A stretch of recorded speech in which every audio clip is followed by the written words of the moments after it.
Hello everyone. सभी को good morning.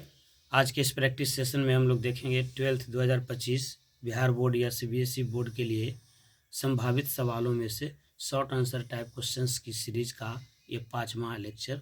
इसके पहले हम 25 सवाल बता चुके हैं। उम्मीद है कि आप उन सारे सवालों को एक बार ज़रूर देखे होंगे। आइए शुरुआत करते हैं आज का सेशन क्वेश्चन नंबर 26 से। क्वेश्चन नंबर 26 प्रोबेबिलिटी का लिया गया सवाल है, ये कंडीशनल प्रोबेबिलिटी का, और इस टाइप का सवाल हमेशा पूछे जाते हैं।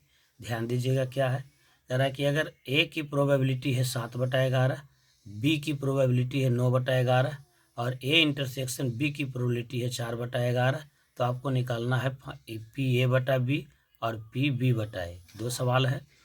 पहला निकालना है आपको पी ए बटा बी, तो आपको जानना चाहिए कि पी ए बटा बी होता क्या है। पी ए बटा बी का मतलब होता है ए की प्रोबेबिलिटी जब बी हो चुका हो, और इसके लिए फॉर्मूला होता है probability of A intersection B divided by probability of B. आपको सब डेटा दिया हुआ है।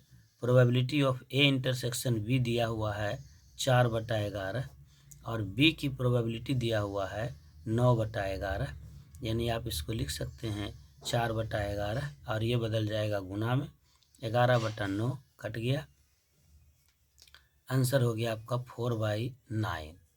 और दूसरा सवाल आपको निकालना है probability of B upon A.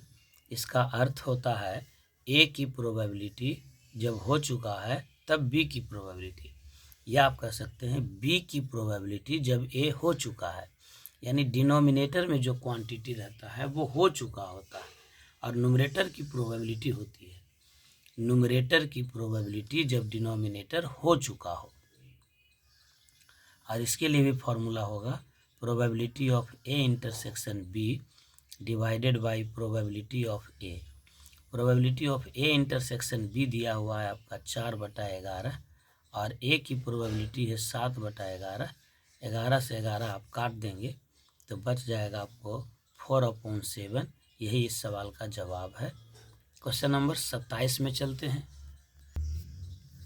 Question number 27 है, find the angle between the planes x + y - 3z = 11 and 4x - y - z = 5। यहाँ पर अब पहले थोड़ा सा थ्योरी देखिए तब इसका सॉल्यूशन देखिएगा।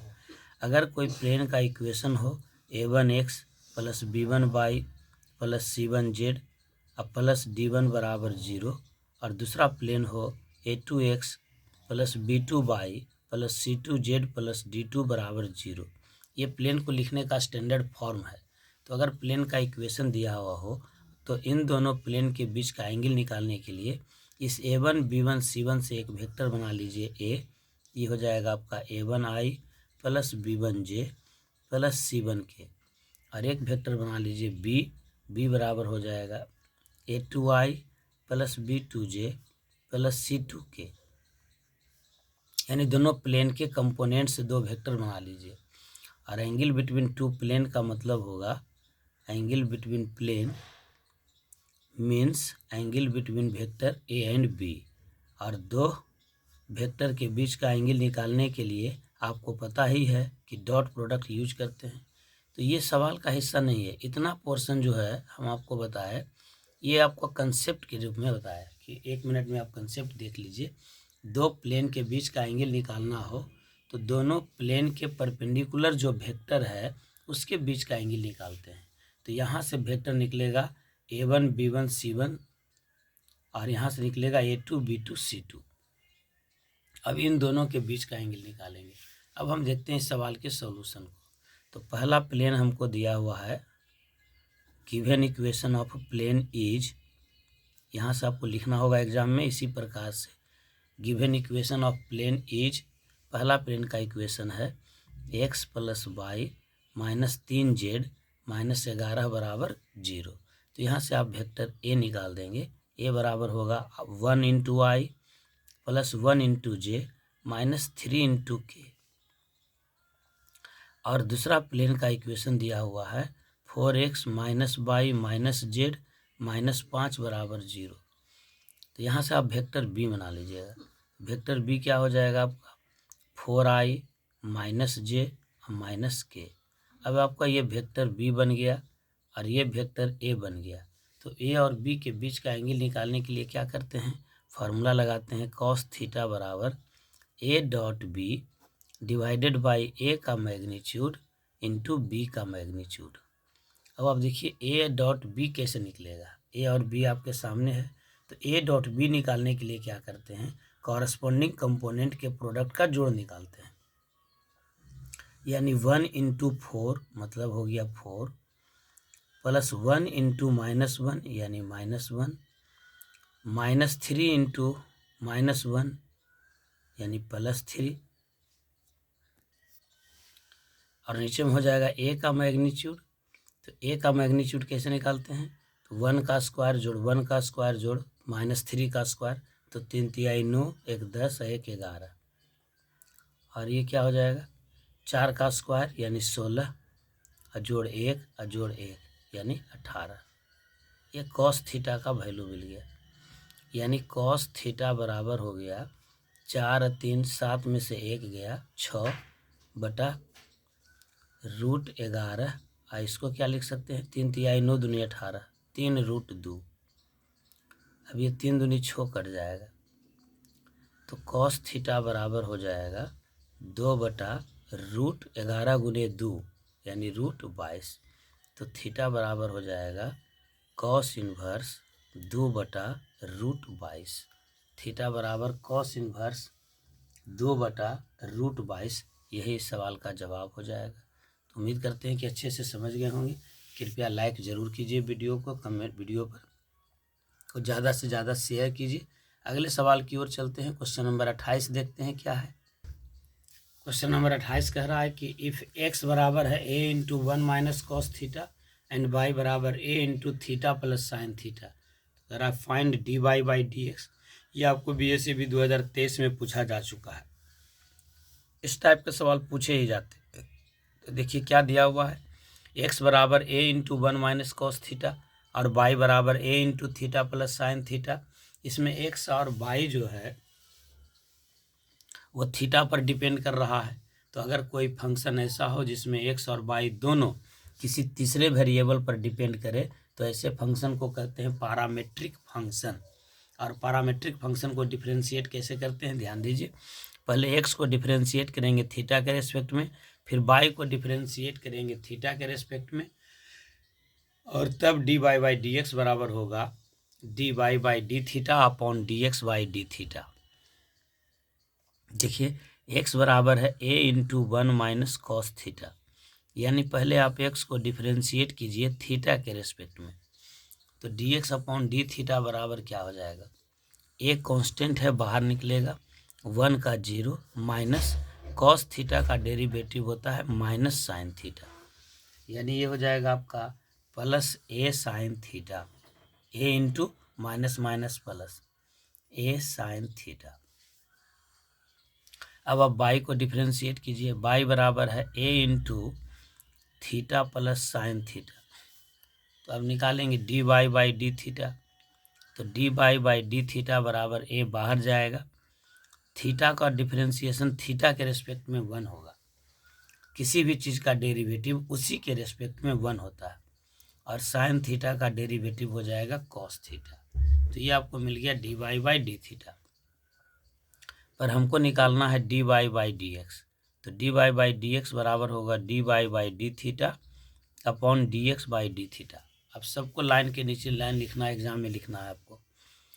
तो dy बाई डी थीटा हो गया a into 1 plus cos theta, और dx बाई डी थीटा हो गया आपका a साइन थीटा। तो a से a काट दीजिए, आपको बच गया 1 प्लस कॉस थीटा बटा साइन थीटा। अब इसके आगे आपको आता है बढ़िया से फॉर्मूला, तब तोड़िएगा, नहीं तो गलत जवाब हो जाएगा तो मार्क्स खत्म हो जाएगा। यहाँ पर हो सकता है कि आपको 2 नंबर में 1.5 नंबर दे, लेकिन अगर यहाँ के बाद गलत हो जाएगा तो फिर 0 नंबर दे देगा, इसलिए ध्यान दीजिएगा। तो 1 प्लस कॉस थीटा बटा साइन थीटा को यहीं पर आंसर छोड़ दीजिएगा, या फिर आप इसको बढ़िया से तोड़ दीजिए। 1 प्लस कॉस थीटा का फॉर्मूला होता है 2 कॉस स्क्वायर थीटा बाई 2, और साइन थीटा का फॉर्मूला होता है 2 sine theta by 2 into cos theta by 2। 2 से 2 कट गया, कॉस थीटा बाई 2 कट गया। ऊपर में बच गया कॉस थीटा बाई 2 और नीचे में साइन थीटा बाई 2। तो cos theta by 2 upon sine theta by 2, और कॉस बटा साइन को क्या कहते हैं, कॉट। तो ये मिल गया कॉट थीटा बाई 2। यही इस सवाल का जवाब हो गया। क्वेश्चन नंबर 29 देखते हैं। इंडेफिनिट इंटीग्रेशन का ये क्वेश्चन नंबर 29 देखिए। Integration of D x upon 1 minus sine x. यहाँ पर देखिए अगर कॉस पूछ देता है तो बड़ा आसान सवाल हो जाएगा, लेकिन थोड़ा साइन वाला में टाइम टेकन होगा, थोड़ा सा सब पेशेंस रखना होगा। D x upon 1 minus sine x है, तो आप एक काम कीजिए, पहले इसको रेशनलाइज कर लीजिए। D x upon 1 minus sine x है, तो आप इसको 1 प्लस साइन एक्स से ऊपर नीचे पहले गुना कर लीजिए। 1 प्लस साइन एक्स से ऊपर नीचे गुना कर दिया तो आपको क्या मिल जाएगा, इंटीग्रेशन ऑफ ऊपर में 1 plus sine x into D x, और नीचे में क्या हो जाएगा, ए प्लस बी इंटू ए माइनस बी, यानी ए स्क्वायर माइनस बी स्क्वायर। चाहे तो आप इसका डायरेक्ट भी लिख सकते हैं बात। ऊपर हो जाएगा 1 प्लस साइन एक्स और नीचे हो जाएगा 1 माइनस साइन स्क्वायर एक्स, का मतलब होता है कॉस स्क्वायर एक्स। अब आप इसको सेपरेट कर लीजिए।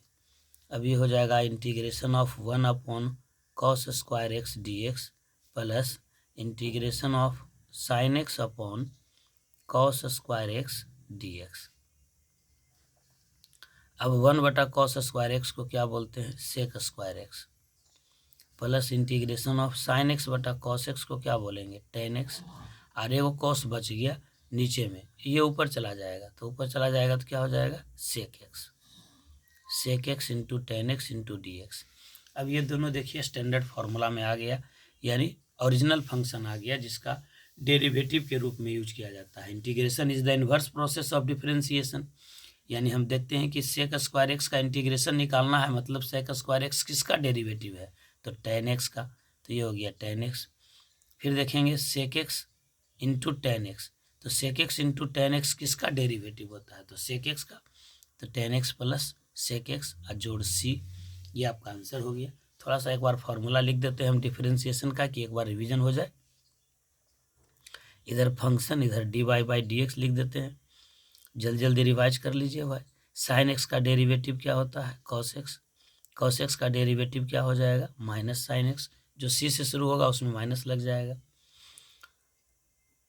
फंक्शन और D Y by D X, अगर टेन एक्स है तो इसका डेरिवेटिव क्या होता है, सेक स्क्वायर एक्स, अगर कॉट एक्स है तो होता है माइनस कॉसेक स्क्वायर एक्स, जो सी से शुरू होगा उसमें माइनस लग जाएगा। सेक एक्स का डेरिवेटिव क्या हो जाएगा, sec x into tan X, और कॉसेक एक्स का डेरिवेटिव क्या हो जाएगा, minus cosec X into cot X. Log X का डेरिवेटिव क्या होता है, 1/x। ई के पावर एक्स का क्या होता है, ई के power x. A to the power x का क्या होता है, a to the power x log a base e. Clear है बात। एक्स के पावर एन का डेरिवेटिव क्या होता है, एन इंटू एक्स के power N minus one. X का डेरिवेटिव एक्स के रेस्पेक्ट में कितना होता है, तो 1 होता है। किसी भी नंबर का किसी भी चीज़ का डेरिवेटिव उसी के रेस्पेक्ट में 1 होता है। क्वेश्चन नंबर 30 में चलते हैं। क्वेश्चन नंबर 30 देखिए। Prove that tan inverse x plus tan inverse Y बराबर tan inverse x plus Y बटा 1 माइनस एक्स इंटू वाई। कभी कभी इस टाइप का चौंकाने वाला सवाल बिहार बोर्ड पूछ देता है। ये आपको पूछा हुआ है 2024 में, पिछले साल जस्ट। तो इस तरह का एक दो फार्मूला प्रूविंग वाला भी क्वेश्चन पूछ देता है, तो आप इसको एक बार देख लीजिए। पढ़ा हुआ तो है ही, बस ध्यान में आ जाएगा। आपको साबित करना है कि tan inverse x plus tan inverse Y बराबर होगा tan inverse x plus Y बटा 1 माइनस एक्स इंटू वाई। आप क्या कीजिए, मान लीजिए कि टेन इनवर्स एक्स बराबर ए है, तो इसका मतलब एक्स बराबर होगा टेन ए, और फिर टेन इनवर्स वाई को मान लीजिए बी, तो इसका मतलब वाई बराबर क्या हो जाएगा, टेन बी। अब यहाँ से आप एक कंपाउंड एंगल का फॉर्मूला लेकर के चलिए। कंपाउंड एंगल का फॉर्मूला होता है टेन ए प्लस बी बराबर tan A plus tan B divided by 1 minus tan A into tan B. सोच रहे हैं कि एक दिन फार्मूला का रिवीजन करवा दें, कैसा रहेगा आप लोग कमेंट में बताइएगा। अगर आपको आवश्यकता होगी तो एक दिन पूरा फार्मूला का एक वीडियो बना देंगे। अब यहाँ से ए प्लस बी हटाएंगे तो टेन उधर चला जाएगा, तो ये हो जाएगा आपका टेन इनवर्स, टेन ए की जगह पर क्या रख सकते हैं एक्स, टेन बी की जगह पर क्या है वाई, बटा 1 माइनस फिर एक्स इंटू वाई। अब यहाँ से ए का वैल्यू लिख देते हैं, ए किसको माने थे तो टेन इनवर्स एक्स को, बी किसको माने थे तो टेन इनवर्स वाई को, बराबर हो गया tan inverse x plus Y upon 1 minus X into Y. तो यही आपका साबित हो गया। तो आज हम लोग 30 क्वेश्चन पूरा कर लिए। अब ज़्यादा दिन एग्ज़ाम में शेष नहीं है, इसलिए आपको ज़्यादा से ज़्यादा रिवीजन करने की ज़रूरत है। इसीलिए हम मिसलेनियस क्वेश्चन लिखते हैं कि आप आधा घंटा भी वीडियो को देखेंगे तो आपको कई चैप्टर रिवाइज हो जाएगा, समझिए 3-4 घंटा का काम हो जाएगा। तो 15-20 मिनट का ही वीडियो रहता है छोटा छोटा। तो ज़्यादा से ज़्यादा इसे लाइक कीजिए और ज़्यादा से ज़्यादा दोस्तों में इसे शेयर कीजिए। बहुत बहुत धन्यवाद।